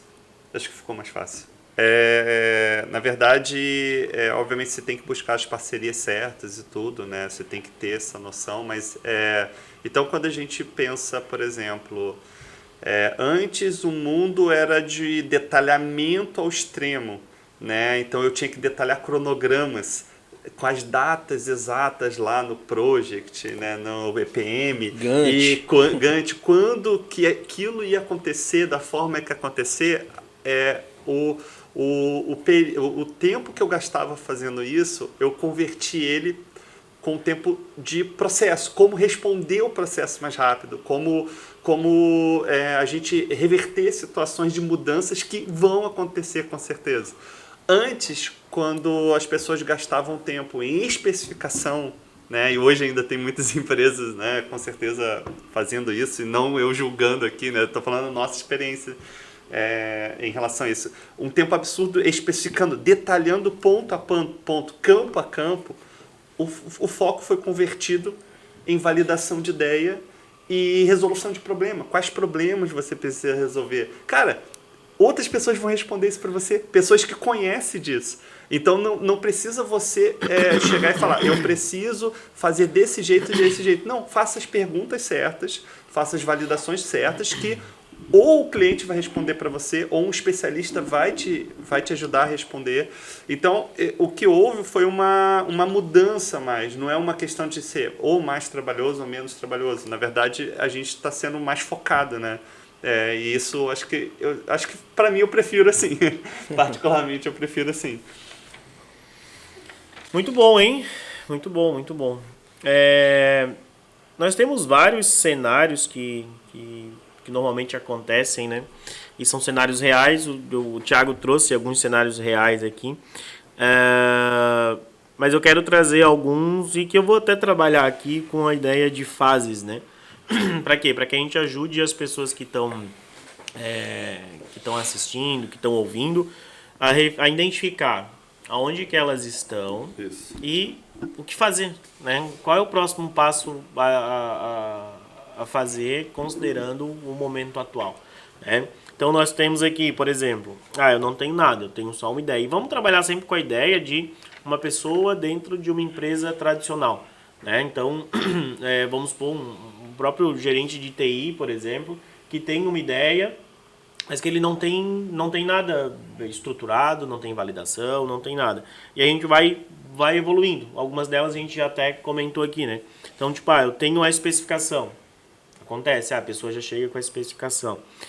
Eu tenho um MVP. Eu tenho MVP. E daí aqui a gente tem dois cenários. Tem um MVP construído numa tecnologia que é possível de se escalar. Enfim, que daí já é o início de um produto. o Ítalo já se coçou aqui. Ou não, eu tenho um MVP, que é um MVP real, que é feito, sei lá, em low code. MVP real, essa é boa. Que é feito em low code, que é feito que é um MVP fumaça, um MVP concierge, né? A gente pode até puxar a questão dos tipos de MVP também. Eu já tenho um produto rodando, né? Eu vou dizer, eu já tenho um sistema rodando, não vou nem chamar de produto, já tenho um sistema rodando. Ou a pessoa já chegou à conclusão de que, cara, a tecnologia que eu fiz não escala. E agora? O que eu faço, né? Vamos explorar. Não sei se dá tempo de explorar todos eles, mas vamos explorar pelo menos alguns aqui. Nesse caso eu sou um gerente de tecnologia, um gerente de inovação, eu tenho uma ideia para o meu negócio, eu não tenho nada, o que eu faço? Posso resumir, cara. Para todos esses itens aí, é só entrar no www.evon.com.br Que isso já baseia. Acho e que tem pedir que para falar no com um especialista. Na verdade, assim, cara, não pense em fazer trabalhos ou trabalhar muito. Pense em validar o objetivo daquilo, ou a ideia. Acho que se você focar sua mente em validar essa ideia, você vai ter respostas. Né? Então, assim, eu acho que ele não tem esse recurso ainda, ou ele vai buscar isso. Não sai especificando, achando coisas por si só. Valide essa ideia. Você vai contratar Evon, se vai contratar outro parceiro, se você vai pegar uma consultoria, vai contratar só horas, ou você já sabe fazer isso, vai estudar, vai ver podcast, vai ver YouTube, você sabe fazer isso, cara, eu acho que esse tem que ser o foco principal. Tá. Poxa, Thiago, aí eu vou fazer uma apresentação gigante de validação de ideia com o diretor. Não sei se é isso que ele quer ver, né? Mas o trabalho por trás disso você tem que fazer. É o dever de casa. A forma que você vai apresentar isso no PowerPoint ou que você vai vender essa ideia aí pode ser N formas, né? Qual que é o primeiro item aí? É esse de, eu não tenho nada, só tenho a ideia. Não tem nada, cara, nada. Você vai entrar lá no blog da Evon, vai baixar o... Não, mas esse lance do modelo aí é real. Eu vou fazer esse modelo aqui de pitch para você trocar uma ideia com o teu diretor, teu CEO, teu CIO. O primeiro ponto, cara, tu tem que estruturar muito bem qual que é a hipótese, qual que é o jogo que você quer jogar. O que você quer validar no cenário que você tá. Sei lá, se você for um gerente de tecnologia, deve receber, cara, muitas demandas de outras áreas de negócio com problemas, né? Cara, vê lá, 3 problemas que você acha assim, nossa, esses problemas aqui, se eu resolver, vai mudar o jogo aqui da empresa e vai ser muito bom. Pega esses 3 problemas, estrutura dentro de um modelo de pitch, de hipótese, aí vai ter o modelinho lá certinho o que você tem que falar, marca a apresentação do seu diretor, apresenta para ele as hipóteses que você quer validar e o que você vai fazer para validar cada uma delas. Acho que esse é a primeira coisa que tem que ser feita. Se não conseguiu essa grana lá para fazer essa validação, cara, faz você mesmo. Tem vários tipos, vou falar de novo aqui do blog da Evan porque tem esse conteúdo lá.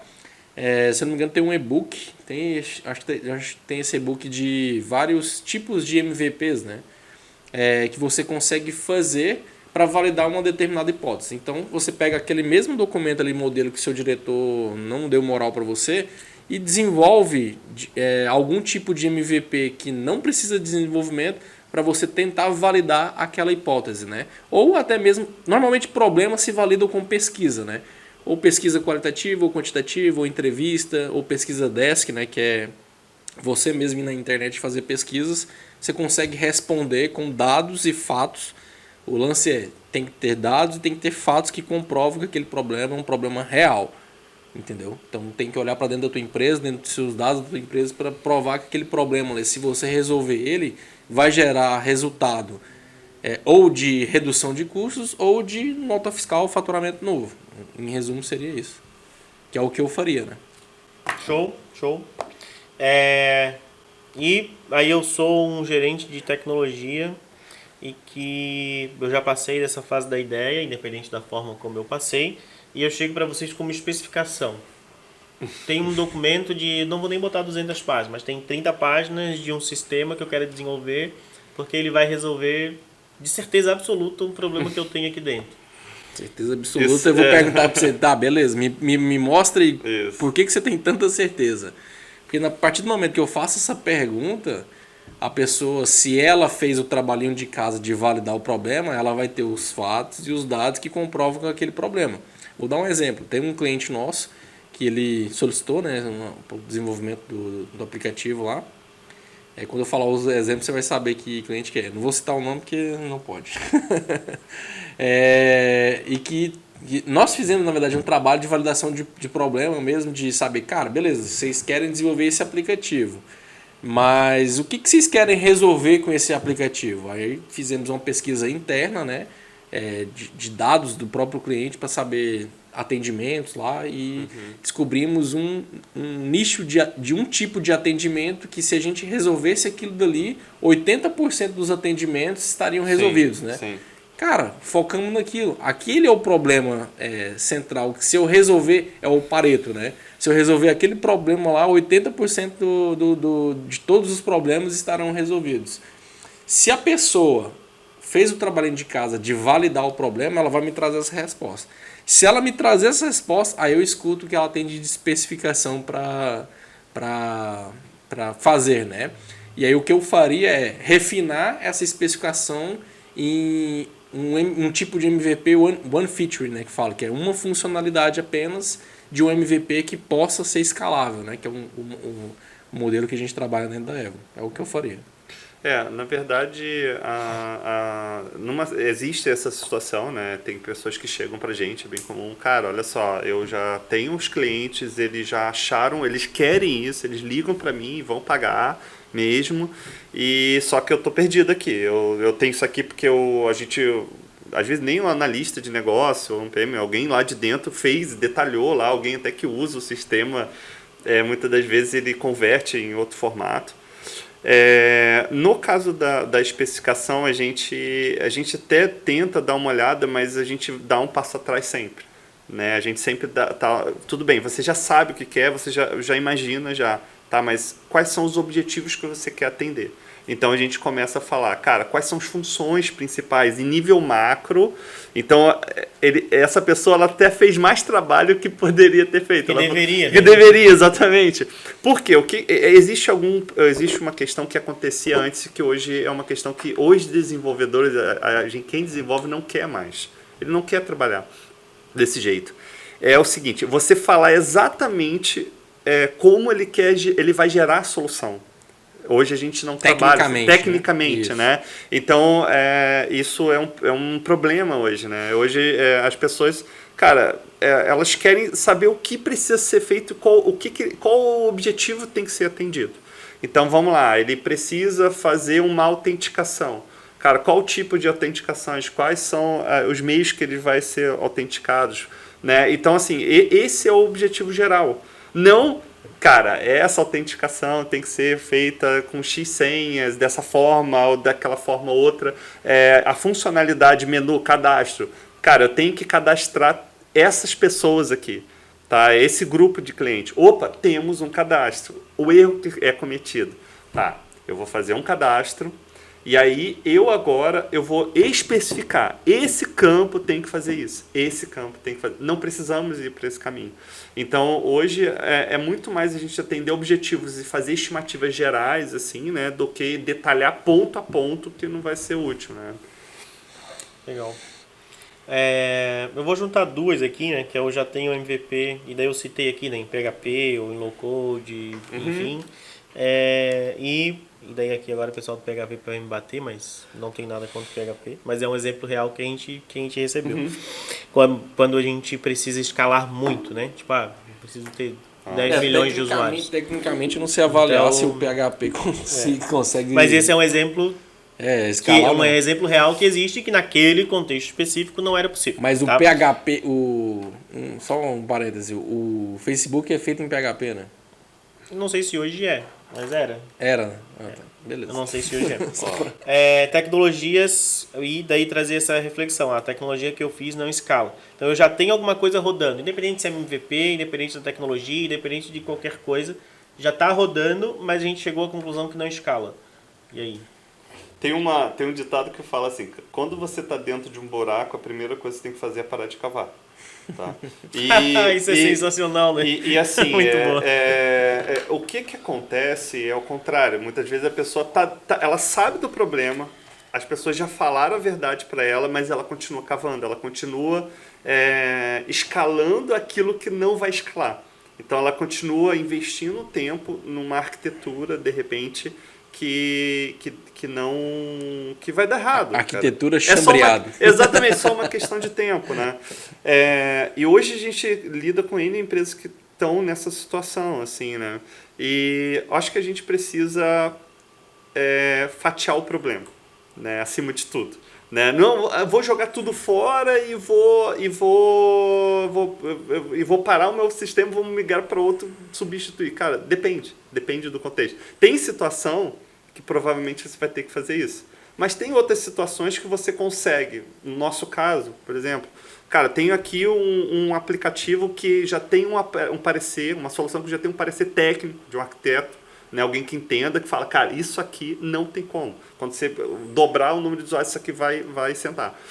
Cara, tem como pegar uma função apenas desse MVP ou uma questão e você fazer um microserviço numa arquitetura diferente, uma estrutura diferente, que você consegue dar um passinho para a migração? Tem. Ah, beleza. Cara, ótimo. Então vamos fazer esse pedacinho aqui, um puxadinho aqui, mas já com uma estrutura que dê para escalar.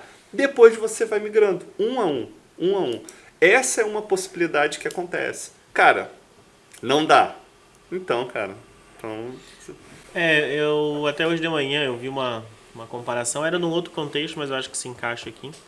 É que quando você tem uma ponte velha, né? Tem um rio, tu tem uma ponte velha e ela em algum momento, né, não vai mais te atender. Tu vai derrubar a ponte antiga para poder construir uma nova, né? Ou tu vai reformar a ponte que tu já tem, ou talvez tu vai construir uma ponte no lado, e para quando essa ponte no lado estiver pronta, daí tu destrói a antiga. É uma analogia que dá de fazer com esse caso, porque dependendo do cenário, às vezes a ponte está tão ruim mesmo que é melhor tu interditar ela para ninguém passar, para ninguém se matar, perigoso, né? Ninguém se matar, e daí tu vai, só que naturalmente nesse contexto, tu vai ficar aí, e já aconteceu, a gente já viu isso acontecer, a gente já fez de passar aí um ano redesenvolvendo algo que já estava funcionando, mas não tinha como escalar, não tinha como crescer. E nesse 1 ano, o modelo de negócio foi colocado em pausa mesmo, porque foi reescrito tudo. Então a gente destruiu a ponte e construiu uma nova. E a gente tem casos onde a gente mantém a ponte antiga ali, Sim. vai dando uma manutenção ou outra para ela não cair, e constrói uma segunda ponte. E quando essa segunda ponte estiver pronta, a gente destrói o antigo. Então a gente, né, já teve os dois casos. Né? Novamente, aí nós temos que ir pro Continuous Discovery, né? Porque essa resposta aí, o processo, ele acaba te trazendo essa resposta baseada em dados, né? Você vai lá no teu produto atual, pô, e vê, tem N ferramentas que dá para você monitorar uma aplicação. Você vê, por exemplo, cara, qual que é a funcionalidade aqui que mais gera valor para os usuários? Isso. Ah, é a funcionalidade X. Beleza, então nós vamos migrar apenas ela através de um microserviço, que é o lance de construir uma ponte do lado da outra que está funcionando. E sim, dá para fazer isso. Então, tipo, depende mesmo, nesse cenário, depende se a pessoa está disposta a abrir mão também, né? Porque muitas vezes você tem que abrir mão, né, de construir algo do zero. Se o modelo de negócio pode pausar ou não pode pausar, que também entra no cenário ali de financeiro, né? Que se estiver rodando e não pode pausar, tem que se criar uma ponte do lado, que é esse exemplo que eu coloquei. Se pode pausar, dá para você simplesmente jogar fora e construir uma do zero. Esse cenário de construir do zero e jogar fora é o mais raro, assim, né? Normalmente o modelo já está rodando. Mas deixa rodando. Tu não tem como parar no meio.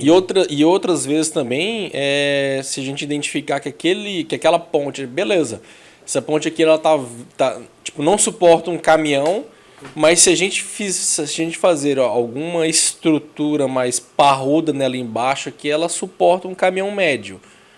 E a gente consegue fazer isso, por exemplo, dentro do serviço que a gente tem de SRE.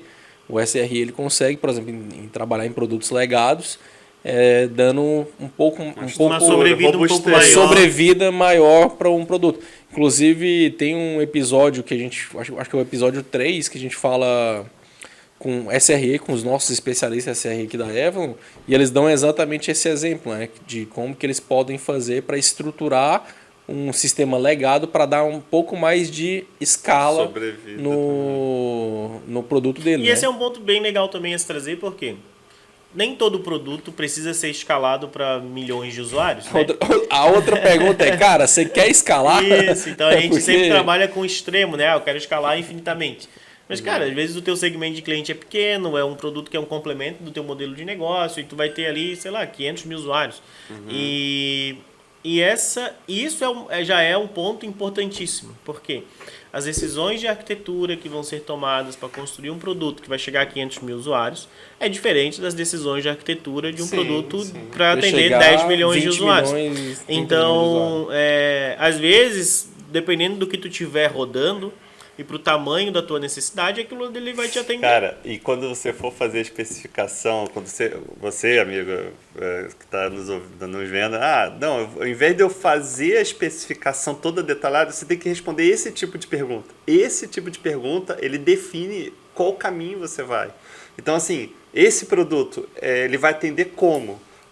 Quais são as pessoas? Quais são os tipos de pessoas? Qual o número de pessoas que eu quero atender? É para 10 pessoas, 20 ou 30? Essa é uma das boas perguntas. Qual a quantidade de transação? Exatamente, transação. Eu posso ter 2 milhões de usuários, mas que cada usuário faz uma transação a cada semana, um mês. Eu posso ter 1 milhão de usuários, cada usuário faz 200 transações por dia. Isso muda totalmente as decisões de arquitetura, e daí para falar de arquitetura a gente pode trazer o Anderson aqui. Não, com certeza. Mas legal. Eu acho que dos cenários aqui, no fim eu juntei os 3 últimos ali, porque ia se tornar meio repetitivo, mas eu acho que deu de fazer bem essa reflexão. A gente falou bastante, né? Bastante de MVP. E algo que a gente não abordou diretamente, né? Mas que é algo que vale a pena a gente pontuar e talvez discutir um pouquinho, é essa velocidade de desenvolvimento. Vamos falar de MVP ainda, mas velocidade de desenvolvimento do MVP e a capacidade de ganho de escala. Daí eu já vou deixar para o Ítalo, porque o Ítalo tá doido para falar a frase dele. MVP não escala. Ai, cara, depende. A gente pode dizer que quanto mais Cara, rápido tu construir o teu MVP, menos a chance de escalar a chance de ele. escalar. Exatamente. É exatamente isso mesmo. Tem um MVP One Feature, né? Que você desenvolve apenas uma funcionalidade que gera valor para o teu público. Que esse MVP, e eu acho que somente esse, a gente consegue desenvolver antes dessa One Feature, desenvolver uma estrutura.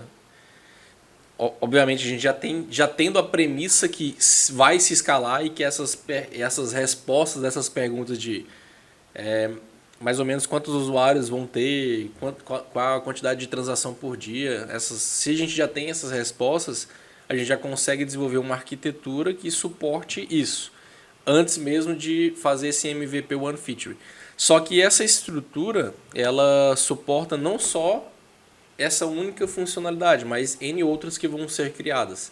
Somente nesse caso, e especificamente nesse caso, eu acredito que sim, um MVP consiga ganhar escala. Mudando um pouco a minha frase de MVP não escala. Somente nesse caso, eu acredito que o MVP dá para se ganhar escala. Quando já se tem as respostas de que é necessário ter a escala, a gente já construa a arquitetura necessária para fazer a escala, mas que nesse primeiro momento nós vamos construir apenas uma funcionalidade para provar o valor para o usuário final. Então, mas aqui vem justamente essa reflexão daí do tempo de desenvolvimento de MVP, né? Porque naturalmente o tempo de desenvolvimento de um MVP, um One Feature, ele vai ser menor do que o tempo de desenvolvimento do produto. Com certeza. Mas eu consigo optar por entregar essa feature construindo o MVP muito mais rapidamente, mas de uma forma que não escale. Então o MVP One Feature ele pode ser utilizado para quando eu quero criar uma estrutura que já é escalável. Só porque se eu entregar essa feature com, sei lá, com uma landing page ou com low code, por exemplo, que eu consigo construir muito rápido já assumindo que eu não vou escalar. Então é o tempo de desenvolvimento.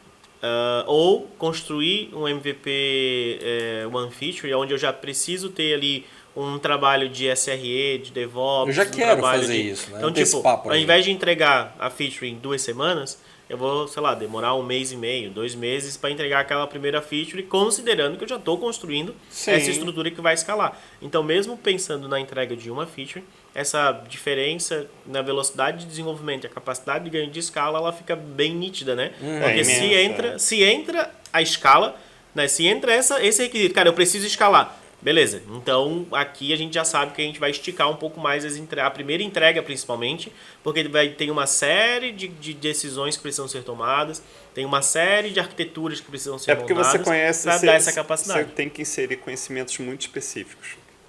E aí a gente está falando conhecimentos bem avançados de arquitetura, né, de SRE, do processo de desenvolvimento principalmente, porque você tem que contratar pessoas com perfis diferentes.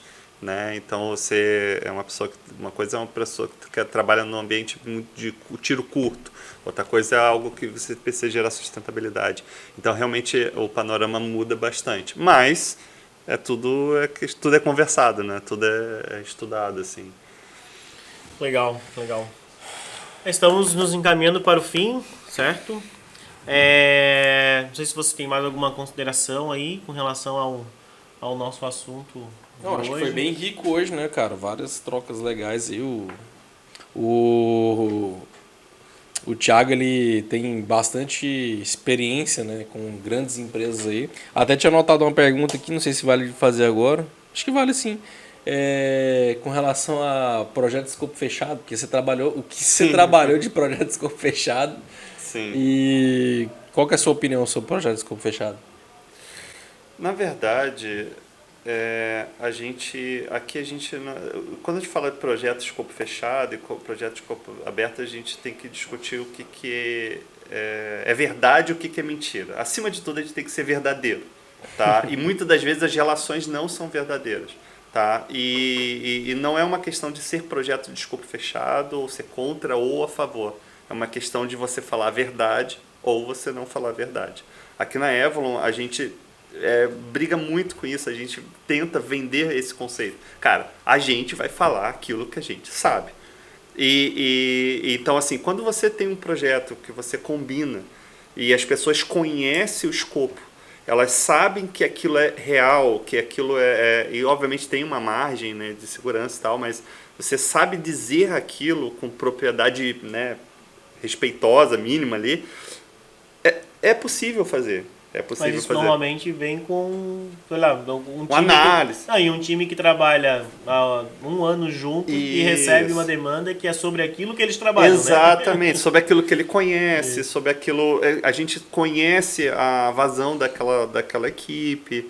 O que acontece é o erro, né, cara? Que é você fazer um projeto de escopo fechado, você vender alguma coisa que você não conhece. E aí você é forçado, entre aspas, você é colocado numa situação que você tem que dar um chute, né? Que você tem que falar coisas que não são reais. Né? E muitas das vezes as clientes, as pessoas, elas tendem a isso, né? Elas tendem, cara, fala o que eu quero ouvir, fala qualquer coisa aí que eu quero levar isso para lá. Mas ele tá levando uma mentira que depois você vai pagar um preço caro, né?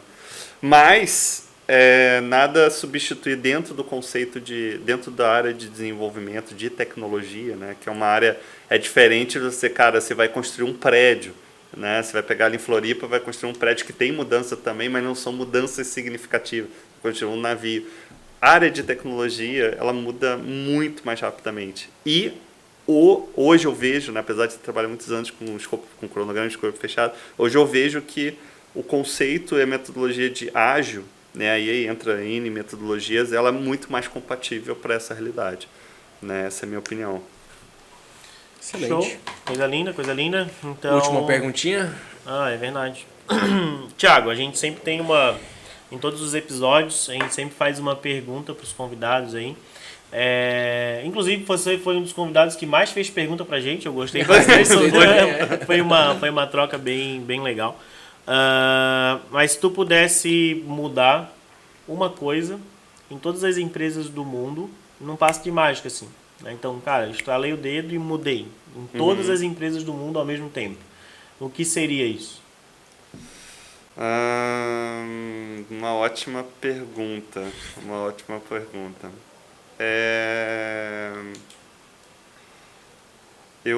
Hoje eu mudaria... Eu ia falar modelo mental, mas eu mudaria a liberdade. Tá? Liberdade. Por quê? Porque ela é a base para todo o resto. Quando você tem liberdade para fazer o seu melhor e ser quem você muda o modelo mental, você muda as metodologias, você muda o jeito de trabalhar, você muda tudo. Tá? E muitas vezes as empresas elas levam as pessoas ou os clientes a fazer. Você tem liberdade desde que faça do jeito que eu quero. Exatamente. E a pandemia, essa parte, o que mudou, a gente vê muitas empresas mudando hoje em dia, né, em vista foram forçadas, mas a base delas muitas vezes não mudaram. Ela não foi equalizada essa base de conceito de liberdade. Né? E esse conceito a gente prega muito, né, no nosso dia a dia, assim, né? Cara, você entende o contexto, você entende o que precisa ser feito e você tem liberdade para gerar esse resultado desse jeito. Fazendo isso, as pessoas ficam felizes, as empresas ficam felizes, a gente gera resultado. Então esse é um ponto chave para o resto todo, assim, na minha opinião. Legal. Excelente. Legal, muito bom. Então, Thiago, muito obrigado. Obrigado a vocês. Por dividir um pouco aí do teu tempo, do teu conhecimento com a gente, trocando essa ideia. Foi bem construtivo, tenho certeza que gerou bastante valor para quem está nos ouvindo, nos assistindo aí. Valeu, Ítalo, mais uma vez, parceiro de podcast aí. E muito obrigado a todos que nos assistiram, que estão nos ouvindo até aqui. Espero de verdade que esse conteúdo tenha gerado bastante valor para vocês. E se gerou, né, compartilha aí como eu falei lá no início, né, com um gerente de TI, com um diretor, com um time de inovação, que vocês achem que esse conteúdo pode clarear determinados conceitos e até, quem sabe, ajudar a destravar aí algumas coisas que naturalmente são mais difíceis de destravar. Se precisar de qualquer coisa, chama a gente, comenta aqui, chama no Instagram, no LinkedIn, no YouTube, fica à vontade. E curtam, né, nos acompanhem aí nas nossas redes, que a gente está cada vez mais acelerando aí e construindo um ecossistema, né, de conteúdos de qualidade relacionados aí à nova economia, à inovação, produto, RH 4.0 e assim por diante. Então tá, beleza? Valeu. É isso aí, galera. Então curte aí, dá um puta trabalhão pra fazer esse podcast aqui, então... Tá trabalhando. É um puta trabalhão e seu like aí faz toda a diferença. Ah, e tem o lance agora, né? Nas minhas redes sociais, na do Samuel, nós vamos começar a gerar conteúdo relacionado à nova economia, liderança, gestão, produto, growth, inovação. Então sigam a gente aí, vamos colocar aqui no comentário aqui nossas redes sociais. Qual que é a tua rede social, Thiago, pra você fazer um jabá aí? Não, arroba Thiago, com L no final, e no Instagram, e é isso aí. Esse é o ligeiro, meu querido. Valeu, galera. Show, Falou. valeu pessoal.